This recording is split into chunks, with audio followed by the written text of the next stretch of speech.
राकेश जी, आप बड़गांव पंचायत समिति के लिए खड़े हुए हैं। यहाँ क्या ऐसी समस्याएं हैं जिसका समाधान आप करने की तैयारी में हैं जीतने के बाद, और इससे पहले आपने समाज सेवा संबंधी क्या क्या कार्य किए हैं? देखिए, यहाँ जो है हमारा, जैसे जो बड़गांव पंचायत का ये 10 नंबर से 17 नंबर का जो वार्ड है, यहाँ बहुत सारी सरकारी सुविधाएं जनता को नहीं मिल पाती हैं। तो उन सुविधाओं से अवगत कराना, लोगों को अवगत भी नहीं है, यहाँ के लोग जानते भी नहीं कि क्या क्या सरकारी सुविधाएं मिलती हैं, और उन सुविधाओं को दिलाना मेरा पहला प्राथमिकता है। क्योंकि एक ये बड़गांव पंचायत का एक ऐसा क्षेत्र है जहाँ पढ़े लिखे लोगों का संख्या ज़्यादा है। तो इस क्षेत्र में भी लोग चाहते हैं कि यहाँ भी जो सरकारी सुविधाएं हैं वो मिलें, जो नहीं मिल पाती हैं। क्योंकि लोग सब समझते हैं कि यहाँ के लोग संपन्न हैं, लेकिन वास्तविकता ऐसा नहीं है। वास्तविकता ये है कि सभी लोग सरकारी सुविधाओं को चाहते हैं। क्योंकि बहुत सारी फंडिंग्स आती हैं पंचायत में और उसका उपयोग भी जनप्रतिनिधि नहीं कर पाते हैं। उस वजह से, जैसे मैं कोई साधारण कोई नेता नहीं हूँ, मैं एक पब्लिक से बीच में आया हुआ आदमी हूँ, और पब्लिक के डिमांड पे ही मैं यहाँ पे आज चुनाव लड़ रहा हूँ। और चूँकि पब्लिक का जो ऐसा सोच है, उस सोच को मैं धरातल पे लाने की कोशिश करूँगा। वो सभी लोग चाहते हैं यहाँ पानी की सुविधा हो। यहाँ एक, चूँकि स्वच्छ भारत अभियान चल रहा है और हमारे पूरे पंचायत में कहीं भी एक कचरा का वो नहीं है, एक कचरा का कहीं एक कूड़ादान नहीं है। तो वो कूड़ादान का व्यवस्था करना सबसे पहला प्राथमिकता होगा मेरा।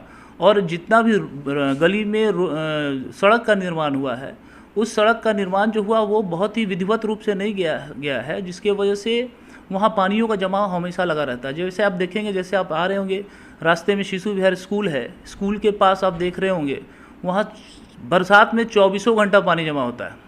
वहाँ एक ईंटा का लंबा लाइन बिछता है, क्योंकि वहाँ नाली का सुविधा नहीं है।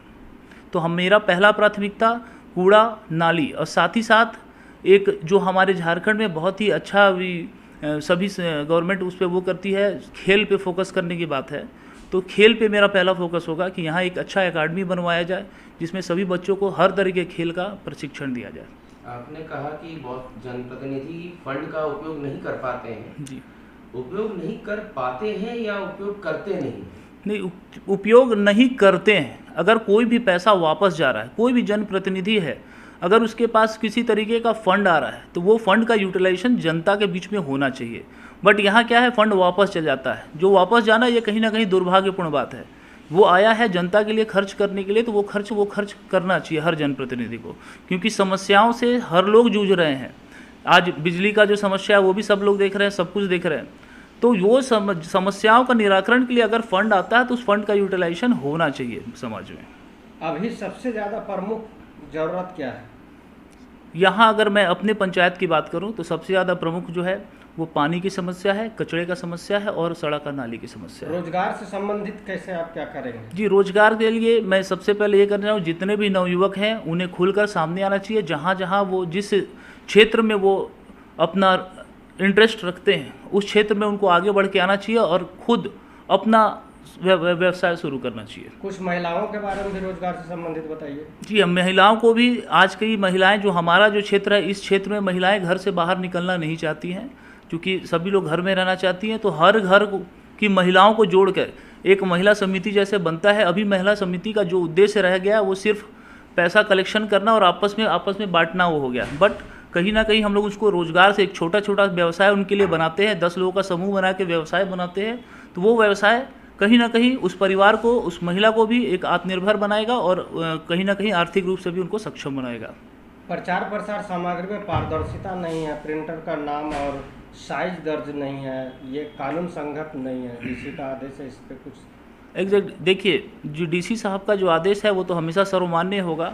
और चूँकि कहीं भी ये दिखाने की साइज़ भी होना चाहिए, क्योंकि बिल्स में तो सबका साइजेस है, बट जो प्रिंटिंग जो इसका हुआ है उसमें मुद्रक का नाम लिखा हुआ है, बट साइजेस उसमें नहीं दिखाया गया है बहुत सारे जगहों पे।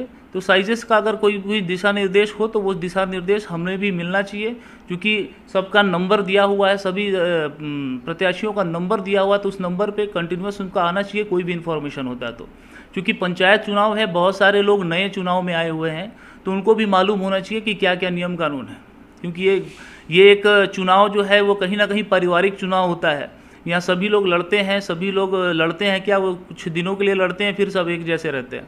और कहीं ना कहीं ये इन्फॉर्मेशन अगर एक प्रत्याशी को मिलता है तो बहुत जल्दी सबके पास पहुँच जाता है और उसको लोग सुधार करते हैं उसमें, अगर कहीं कोई त्रुटि रह जाती है तो। अपना परिचय दीजिए।